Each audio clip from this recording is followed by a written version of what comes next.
Assalamualaikum warahmatullahi wabarakatuh. Kondisi umat muslim saat ini telah dirusak dari berbagai aspek, dari segi ekonomi, moral akhlak, tauhid, pendidikan, politik, budaya, dan lain sebagainya. Salah satu contoh, dari segi budaya, kita saat ini telah banyak dipengaruhi dengan budaya barat. Kebiasaan pesta, menghamburkan uang, dan lain sebagainya. Hal seperti ini cenderung membuat umat muslim kehilangan keteguhan dalam beragama. Mereka tidak taat terhadap perintah Allah Subhanahu wa Ta'ala, dan mereka pun juga telah meninggalkan sunnah Rasulullah Shallallahu Alaihi Wasallam. Hal inilah yang menyebabkan umat muslim terjangkit penyakit yang mendunia yang disebut wahan. Berdasarkan hadits Rasulullah Shallallahu Alaihi Wasallam, beliau bersabda, dari Sauban berkata, Rasulullah bersabda, hampir saja bangsa-bangsa mengepung kamu, seperti kelompok orang lapar siap melahap makanan. Berkata seorang sahabat, apakah karena jumlah kami sedikit pada waktu itu? Rasul menjawab, jumlah kalian pada saat itu banyak, tetapi kualitas kalian seperti buih di tengah lautan.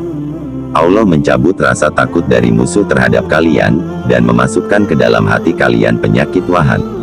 Berkata seorang sahabat, wahai Rasulullah, apa itu wahan? Rasul berkata, cinta dunia dan takut mati. Hadis, riwayat Ahmad dan Abu Daud. Umat Islam saat ini seperti anak macan yang diasuh oleh kambing. Dan kambingnya Yahudi dan Nasrani. Macan yang seharusnya menjadi raja hutan, menguasai dunia, sekarang dininabobokan di bawah asuhan dan belayan Yahudi dan Nasrani. Sehingga jangan heran, hampir di semua sektor kehidupan umat Islam tersisih, terpinggirkan dan tergilas. Kambing seharusnya di bawah kekuasaan macan sang raja hutan. Tapi sekarang anak macan atau umat Islam itu pada wujudnya macan yang gagah dan ditakuti semua binatang, ternyata mentalnya kambing yang bisanya hanya makan rumput. Celakanya, si anak macan tadi juga ikut-ikutan meniru dan bergaya seperti kambing dan dipaksa makan rumput, dan macan itu mau.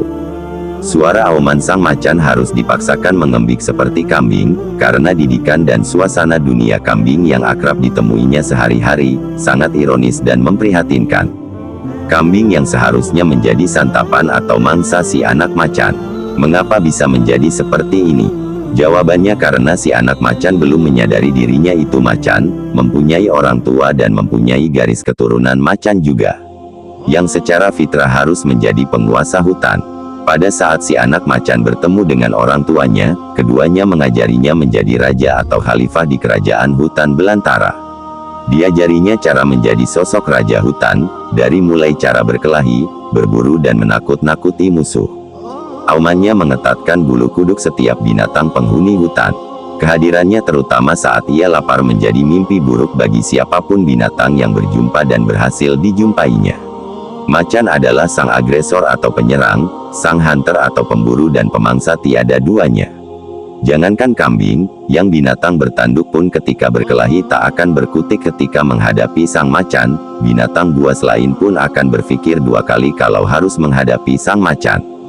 Cara yang paling baik untuk mengembalikan supremasi atau kewibawaan macan adalah: pertama, dengan disadarkan bahwa macan atau umat Islam itu adalah raja hutan atau khalifah fil ardi.